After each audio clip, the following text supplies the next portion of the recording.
आज माझ्या नेहमीच्या व्हिडिओपेक्षा जरा वेगळा व्हिडिओ आपण बघणार आहोत। मी बटाट्याच्या चिप्ससाठी आणि किसासाठी बटाटे आणायला फुले मंडईमध्ये गेले होते, तर तिथे मी तुमच्यासाठी एक छोटासा व्हिडिओ शूट केलाय। इथे बटाट्याचे चिप्स आणि किस बनवण्यासाठी तळेगावचे प्रसिद्ध बटाटे मिळतात। आता जे पुण्यात राहतात त्यांना फुले मंडई नक्कीच माहिती आहे, पण ज्यांना फुले मंडई माहिती नाहीये त्यांच्यासाठी एक थोडक्यात माहिती सांगते। फुले मंडई पुण्यातला भाज्यांसाठी आणि फळांसाठी प्रसिद्ध असलेला सगळ्यात जुना बाजार आहे।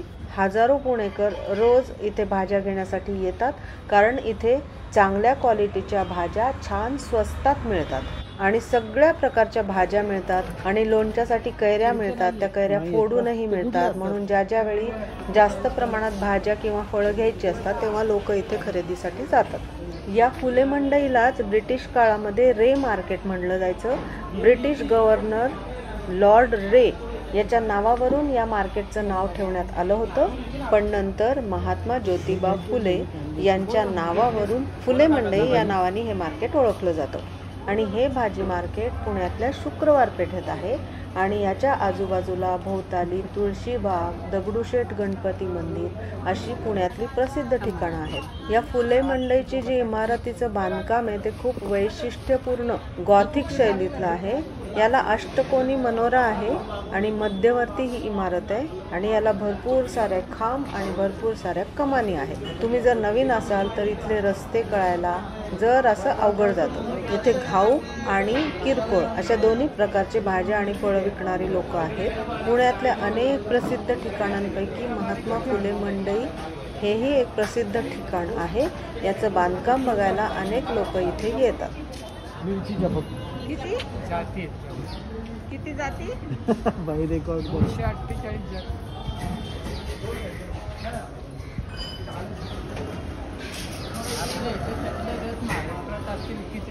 पुणेकरांना दररोजच्या लागणाऱ्या भाज्या आणि फळं इथे छान स्वस्तात मिळतात आणि मुख्य म्हणजे सगळ्या भाज्या आणि फळं ही ताजी असतात। त्यामुळे तुम्ही जर पुण्यात येणार असाल तर या महात्मा फुले मंडईला जरूर भेट द्या।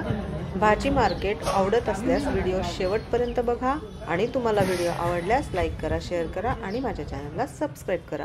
थँक्यू। आणि दुसरी गोष्ट म्हणजे या महात्मा फुले मंडईच्या अवतीभोवती सणावाराला तुम्हाला पूजेसाठी लागणारं सगळं साहित्य सुद्धा मिळतं। लग्न समारंभ, पूजा पाठ याच्यासाठी लागणारे सगळं साहित्य सुद्धा तुम्हाला इथे आजूबाजूला मिळतं।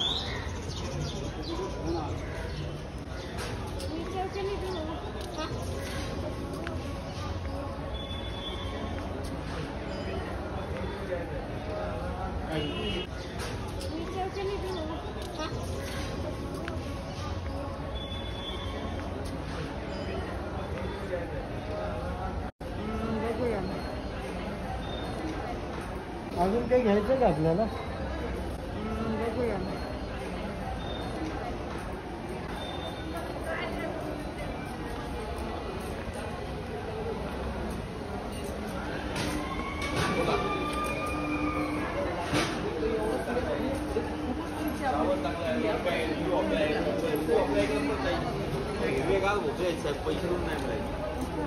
शेवगा 20 शेवगा चांगला आहे, एक नंबर आहे, खराब नाहीये। भरताची वांगी घ्यायची का? चालेल ना, आवडतं। काय म्हणलं? जळगाव का? जळगाव एक काळे लागेल ते 20ला पाव। जळगाव घे 5 किलो चांगली काढ फक्त। 2 देऊ का? काय भरेल जितकी? 2 तीन दे 3 देऊ? हलके दे बियावाले बघा ना,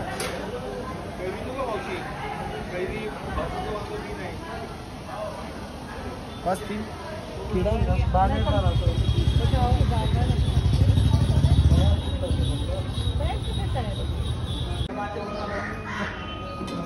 कोणी झाली बँकेत जाणारी कोण जात नाही। आता ATM वर गेलं कार्ड घातलं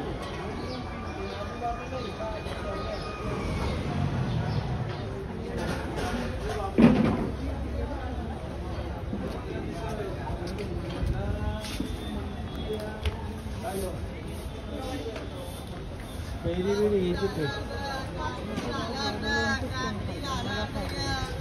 मी नुसती केळी खायला